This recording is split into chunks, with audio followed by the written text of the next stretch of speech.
ഇന്ന് നമ്മൾ ചെയ്യുന്ന വീഡിയോ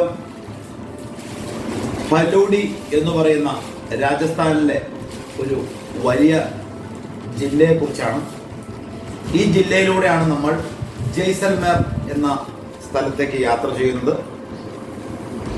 ഫലൂഡി എന്ന ഈ ജില്ലയുടെ യഥാർത്ഥ പ്രത്യേകത എന്തെന്നാൽ സാൾട്ട് സിറ്റി എന്നാണ് ഈ ജില്ലയെ അറിയപ്പെടുന്നത്.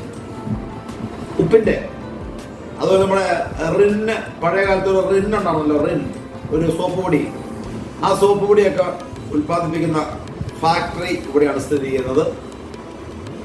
ഇത് താർ മരുഭൂമിയുടെ ബഫർ സോൺ മേഖല എന്നറിയപ്പെടുന്ന ഒരു ജില്ലയാണ്.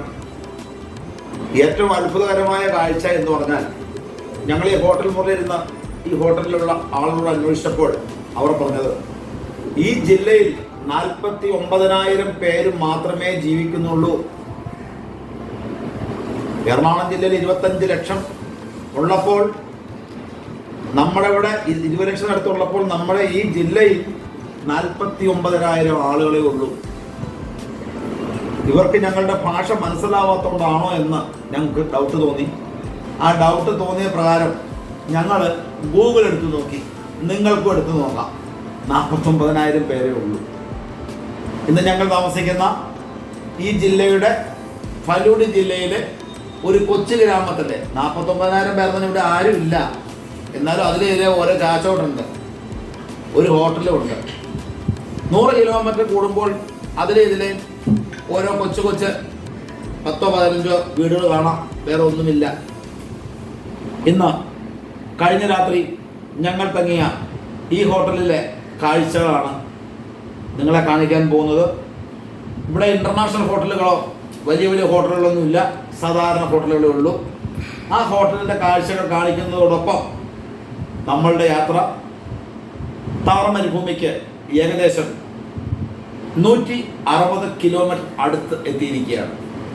685 കിലോമീറ്റർ ഹരിയാനയിൽ നിന്ന് നമ്മൾ ഇവിടെ എത്തേണ്ട പാത ഇനി 160 കിലോമീറ്ററായി ചുരുങ്ങിയിരിക്കുകയാണ്. ഈ ഹോട്ടൽ വലിയ ഹോട്ടലൊന്നുമല്ല, ഒരു ചെറിയ ഹോട്ടലാണ്. എങ്കിൽ ഇവിടുത്തെ ഏറ്റവും വലിയ ഹോട്ടലിലൊന്നാണിത്. ഈ നാട്ടിലെ ഏറ്റവും വലിയ ഹോട്ടൽ എന്ന് പറയുമ്പോൾ ഞങ്ങൾ കഴിഞ്ഞ ദിവസം താമസിച്ച ഹോട്ടലിൻ്റെ 3-1 പോലും ഇല്ല. പക്ഷെ ഇത് ഇവിടുത്തെ ഏറ്റവും വലിയ ഹോട്ടലാണ്. 800 രൂപ മാത്രമേ ഒരു രാത്രിക്ക് ഇവിടെ ഉള്ളൂ. സുഭിക്ഷമായ ഒരു രാത്രി സമ്മാനിച്ച് ഞങ്ങൾ ഭക്ഷണമൊക്കെ കഴിച്ചു കഴിഞ്ഞു. നോക്കിക്കോളൂ. ഇനി ഈ ഹോട്ടൽ മുറിയുടെ, ഈ കൊച്ചു ഹോട്ടൽ മുറിയിൽ ഈ ഹോട്ടലിനുള്ള സംവിധാനങ്ങൾ ചെറുതായാലും ഒരു ചെറിയ മീനല്ല എന്ന് പറയുന്ന പോലെ ഈ ഹോട്ടൽ ഒരു ചെറിയ ഹോട്ടലൊന്നുമല്ല. പക്ഷെ മുറികളൊന്നും ഫെസിലിറ്റി ഇല്ല. എന്നാൽ AC, TV എല്ലാവിധ സൗകര്യങ്ങളും ഉണ്ട്. നമുക്കൊന്ന് കാണാം. ഓക്കെ, ഇതാണ് നമ്മളുടെ ഈ ഹോട്ടലിലെ സൗകര്യങ്ങൾ. ഈ സൗകര്യങ്ങൾ പ്രകാരം ഒരു 3 പേർ കിടക്കാവുന്ന സുഖമായ ഒരു ബെഡ്, എക്സ്ട്രാ ബെഡ്, ഫോൺ എല്ലാം കുത്തിയിടാവുന്ന ഒരു അറേഞ്ച്മെൻറ്റ്, അത്യാവശ്യം നമുക്ക് ലാപ്ടോപ്പും അതുപോലെ തന്നെ എല്ലാം കൈകാര്യം ചെയ്യാവുന്ന ആവശ്യത്തിന് പ്ലഗ് ബോർഡുകൾ, അതിനൊരു ഇതിലാണ്. കൃത്യമായ സമയത്ത് ഇത് നമുക്ക് കൊണ്ടുപോയി കുത്തിത്തരും. TV, കബോർഡ് എല്ലാം കൊള്ളാം. നല്ല കസേര, അതുപോലെ തന്നെ ബാത്റൂമിലാണെങ്കിലും അത്യാവശ്യ ഫെസിലിറ്റി ഉണ്ട്. കുഴപ്പമില്ലാത്ത ഒരു ബാത്റൂമാണ്, വൃത്തിയുള്ള ഒരു ബാത്റൂമാണിത്, വൃത്തിയും മെനയുമുള്ള ബാത്റൂമാണിത്.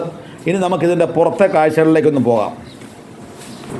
ഈ ഹോട്ടലിൻ്റെ പുറത്തെ കാഴ്ചകളിലേക്കാണ് ഞങ്ങൾ നിങ്ങളെ സ്വാഗതം ചെയ്യുന്നത്. ഒരു റൂഫ് ടോപ്പാണിത്. ഈ റൂഫ് ടോപ്പിൻ്റെ പ്രത്യേകത, രാത്രി കാലങ്ങളിൽ ഇവിടെ ഇരുന്ന് കഴിഞ്ഞാൽ നല്ല കാറ്റാണ്. ഞങ്ങൾ കഴിഞ്ഞ രാത്രി ഇവിടെ ഇരുന്നാണ് ഭക്ഷണമൊക്കെ കഴിച്ചത് കേട്ടോ. ഞങ്ങളുടെ ഡിന്നർ ഇവിടെ ആയിരുന്നു. ഒരു ചേച്ചി അവിടെ ഞങ്ങൾക്ക് ഭക്ഷണമൊക്കെ പാകം ചെയ്യാനുണ്ട്. ഞാൻ അതിനെ കാണിക്കാൻ പറ്റുമോ എന്ന് നോക്കട്ടെ. ആ ചേച്ചി അവിടെ നിൽപ്പുണ്ട്, കണ്ടോ, നിൽപ്പുണ്ട്. ഹോട്ടലിൻ്റെ പുറത്തുള്ള ഒരു ചെറിയ മരുഭൂമിക്ക് സമാനമായ താർ മരുഭൂമിയിലേക്ക് എത്തുന്നതിന് മുമ്പുള്ള ആ ഒരു കാഴ്ചയാണ് ഞങ്ങൾ എക്സ്ക്ലൂസീവായി കാണിക്കുന്നത്. ഫലൂഡി എന്ന് പറയുന്ന 49,000 പേർ ജീവിക്കുന്ന ഈ കൊച്ചു സിറ്റിയിലെ ആ ഹൈവേ ആണ് നമ്മളവിടെ കാണുന്നത്. ഇവിടുത്തെ ഏറ്റവും വലിയ പ്രത്യേകത എന്തെന്നാൽ പശുക്കളാണ് എല്ലാ വീട്ടിലും. 15-നും 30-നും വയസ്സിൽ ഇടയ്ക്കുള്ള യുവാക്കളാണ് ഇവിടെ പശുക്കൾക്ക് കൃത്യമായി പരിചരണം നൽകി പൈസ അവരുടെ പോക്കറ്റിലേക്ക് എത്തിക്കുന്നത്. ഞാൻ ചോദിച്ചു, നിങ്ങൾക്ക് ഇത്രയും പൈസ എവിടെ നിന്ന് കിട്ടി? ഈ കൊച്ചു ഗ്രാമത്തിൽ തൊഴിലില്ല. അപ്പോൾ പറഞ്ഞു, മുദ്രാ ലോൺ വഴി ഞങ്ങൾക്ക് 10 ലക്ഷം രൂപ തന്നു, അതുമായി ബന്ധപ്പെട്ട് ഞങ്ങൾ പണിത കെട്ടിടങ്ങളാണ് എന്ന് പറഞ്ഞ് ഞങ്ങളുടെ ഹോട്ടലിൻ്റെ ഓപ്പോസിറ്റുള്ള ആ യുവാക്കൾ 6 പേരുണ്ട്. അവരുടെ പശുക്കളാണ് ഇതേ നിൽക്കുന്നത്. കണ്ടോ, ഇവർക്ക് കിടക്കാൻ ഇതേ കാണുന്നത് മനുഷ്യൻ താമസിക്കുന്ന വീടല്ല. ആ കൊച്ചു കിടാവ് നടന്നു വരുന്ന അവിടെ ഒരു വാതിലുണ്ട്. ആ വാതിൽ തുറന്ന് അതിൻ്റെ ഉള്ളിലാണ് ഈ പശുക്കളെല്ലാം കിടക്കുന്നത്. ഈ പശുക്കളെയെല്ലാം അതിൻ്റെ ഉള്ളിൽ കിടത്താനുള്ള പ്രധാനപ്പെട്ട കാരണം എന്തെന്നാൽ, ഇത് ഉച്ചയ്ക്ക് കാറ്റടിക്കുമ്പോൾ മണൽക്കാറ്റ് വീശുകയും ആ മണൽക്കാറ്റിലൂടെ പശുക്കളുടെ കണ്ണിലേക്ക് മണ്ണ് വീഴുകയും ഈ കിണറുകളെല്ലാം മൂടിയിരിക്കുന്നതും അതുകൊണ്ട് തന്നെയാണ്. കണ്ടോ, നമ്മുടെ നാട്ടിലെ കിണറുകളെല്ലാം മൂടിയിരിക്കുന്നത് വലയിട്ടാണെങ്കിൽ ഇവിടെ സിമെൻറ്റ് വെച്ച് അടച്ചിട്ട് മോട്ടറിൻ്റെ തുള മാത്രമേ ഉള്ളൂ.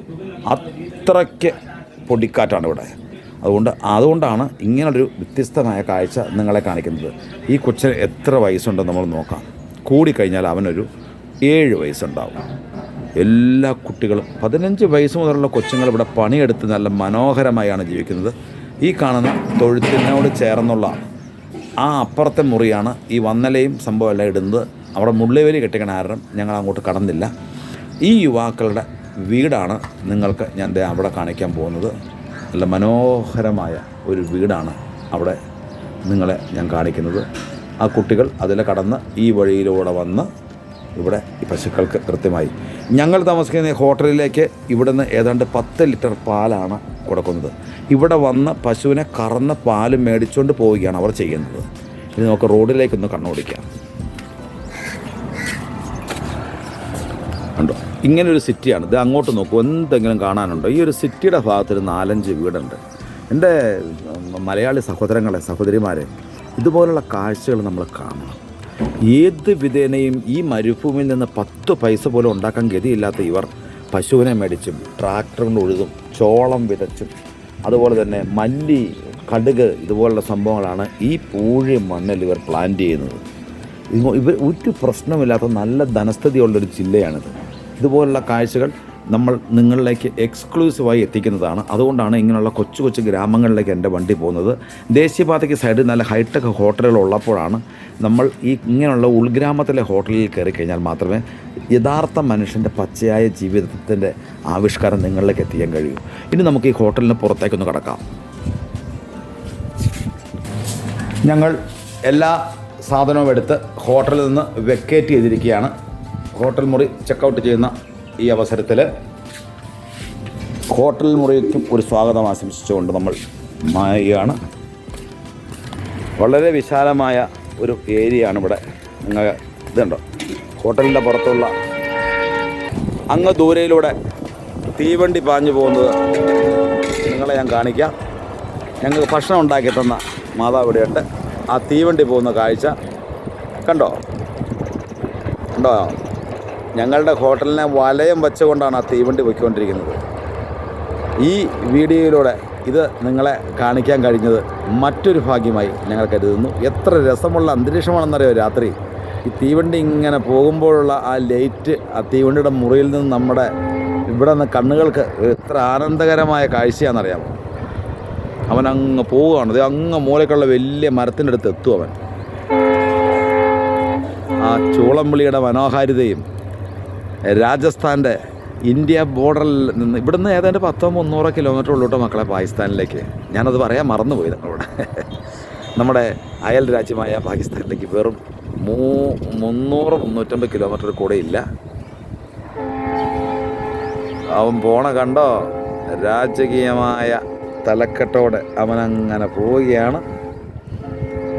ഇതും ഈ കൂടെ ഇപ്പോൾ എക്സ്ക്ലൂസീവായി പെട്ടെന്ന് ഞങ്ങൾക്ക് കിട്ടിയതാണ്. ഇത് വന്ന് നിന്ന ട്രെയിനല്ലെന്ന് നിങ്ങൾക്ക് അറിയാമല്ലോ. ഞങ്ങൾ എടുത്തുകൊണ്ടിരിക്കുന്ന സമയത്ത് തന്നെ അവൻ വന്നു. ഞങ്ങൾക്കത് അവനങ്ങ് പോവുക കേട്ടോ. അവൻ്റെ സൗണ്ടാണ് കേൾക്കണേ. ഇനി നമുക്ക് ഹോട്ടലിൻ്റെ ഇതിൽ ഒന്ന് പോകാം. ചേച്ചിക്ക് ഞങ്ങളുടെ ഭാഷ അറിയില്ല. ഒന്നും ഉണ്ട് മോളെ. हम सब केरल में है. अच्छा केरल में. हमारे बच्चे भी केरल से साउथ करके आए इंजीनियरिंग. हाँ उधर है, उधर से आगे वापस आएगा 4 साल. ഞങ്ങളുടെ ബഹൻ്റെ ബേട്ട കേരളത്തിൽ എൻജിനീയറിങ്ങിന് പഠിച്ചുകൊണ്ടിരിക്കുകയാണ്. അതിനുശേഷം തിരിച്ച് ഈ വർഷം എത്തിയെന്നാണ് പറയുന്നത്. ഞങ്ങൾ പുള്ളിക്കാരത്തി കേരളത്തിൽ വന്നിട്ടുണ്ട്. പുള്ളിക്കാരത്തി കേരളത്തിൽ വന്നതിന് കൊച്ചിൻ്റെ കൂടെ തിരിച്ചും പോന്നു. 1 വർഷം താമസിച്ചു. അതുപോലെ തന്നെ ആ താമസിച്ച ആ അമ്മയുടെ ഭക്ഷണമാണ്. ഓക്കെ, ഭഗവാൻ രക്ഷാകരക. Okay bye. അപ്പോൾ അങ്ങനൊരു നല്ലൊരു വാർത്ത കേൾക്കാൻ യാത്രക്കിടയായി. രാത്രി മൊത്തം ഞങ്ങൾക്ക് ഭക്ഷണം വിളമ്പി തരുമ്പോഴൊക്കെ ഞങ്ങളെ പരിചയമില്ലാത്തത് കൊണ്ട് അല്പം മാറിയാണ് നിന്നത്. ഞങ്ങൾ വല്ല കൊള്ളക്കാരോ പിടിച്ചോലക്കാരൊക്കെ അന്ന് ചിന്തിച്ച് കാണും. എന്തായാലും ഇതിൻ്റെ സന്തോഷമായ യാത്രയയപ്പ് നൽകി. കേരളത്തിലെ കോഴിക്കോട് എൻജിനീയറിങ് പഠിച്ചുകൊണ്ടിരുന്ന 4 വർഷം പഠിച്ചുകൊണ്ടിരുന്ന മകൻ തിരിച്ചെത്തി. ഹോട്ടലിൻ്റെ ഉള്ളിലുള്ള മറ്റ് കാഴ്ചകളും നിങ്ങളെ കാണിക്കാം. കണ്ടോ, ഈ ഊരിലെ SSLC വരെ പഠിച്ച ഏക ഗ്രാജുവേറ്റ് ഞാനാണെന്ന് സൂര്യവംശത്തിൽ മണിവർണ്ണൻ പറയുന്നത് പോലെ ഈ ഊരിലെ അത്യാവശ്യം മോശമല്ലാത്ത ഹോട്ടലാണ്. നമുക്ക് വലിയ വലിയ ഹോട്ടലുകൾ കഴിഞ്ഞ ദിവസം ഞങ്ങൾ തങ്ങിയത് വെച്ച് നോക്കുമ്പോൾ വലുതല്ലെങ്കിലും അതിമനോഹരമായ ഒരു നമ്മുടെ പയ്യനോടൊപ്പം ഉണ്ട്. എന്താണ്, നല്ലൊരു സൗകര്യമാണ് ഇവിടെ ഒരുക്കിയിരിക്കുന്നത്. ഇനി ഹോട്ടലിൻ്റെ പുറത്തേക്കുള്ള ഞങ്ങൾ മുകളിൽ നിന്ന് കണ്ട ആ കാഴ്ച നിങ്ങളെ കാണിക്കാം.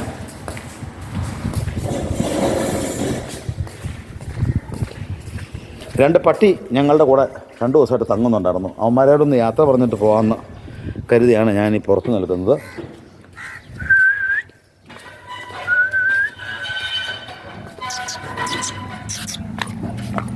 അവർക്ക് വേറെ ഡ്യൂട്ടി ഉണ്ട്. എന്തായാലും അവർ ഇവിടെ ഇപ്പോൾ ഇല്ല. ബിസ്ക്കറ്റൊക്കെ ഞാൻ കൊടുത്ത് കഴിച്ചു. അവരവരുടെ ഡ്യൂട്ടിയൊക്കെ ഭംഗിയായി നിർവഹിച്ചു. എനിക്ക് കാവലായിരുന്നു രാത്രി. അവർ പോയി. ഇതാണ് നമ്മൾ മുകളിൽ നിന്ന് കണ്ട നമ്മുടെ ഹോട്ടലിൻ്റെ. കണ്ടോ, ഇതൊക്കെ സോളാറിലാണ് ഇപ്പോൾ മക്കളെ വർക്ക് ചെയ്യുന്നത്. എല്ലാം സോളാർ. ഈ സോളാറല്ലേ അല്ലേ? ഇത് നോക്കൂ. അരെ ബൈ, എല്ലാം സോളാറിലാണ് അറേഞ്ച് ചെയ്തിരിക്കുന്നത്. ബാ, ഇനി നമുക്ക് ഹോട്ടലിന് വെളിയിലേക്ക് കിടക്കാം. നത്തോലി ഒരു ചെറിയ മീനല്ല എന്ന് പറയുന്നത് പോലെ 49,000 പേർ താമസിക്കുന്ന ഈ ഹോട്ടൽ ഒരു ചെറിയ ഹോട്ടലൊന്നുമല്ല. പക്ഷെ ഞങ്ങൾ താമസിച്ച കഴിഞ്ഞ ദിവസത്തെ ഹോട്ടലിനെ അപേക്ഷിച്ച് ഒരു ചെറിയ ഹോട്ടലാണ്. വിശാലമായ ഹോളും TVയും എല്ലാം അറേഞ്ചായ ഒരു നല്ല ഹോട്ടലാണിത്. Beautiful hotel, അതിമനോഹരം. ഹോട്ടലിൻ്റെ മുൻവശത്തേക്കാണതേ ഉണ്ടോ, പശുക്കളൊക്കെ അവിടെ ഇങ്ങനെ നിൽക്കുകയാണ്. ഹോട്ടലിൻ്റെ മുൻവശത്തേക്കാണ് നിങ്ങളെ കൊണ്ടുപോകുന്നത്.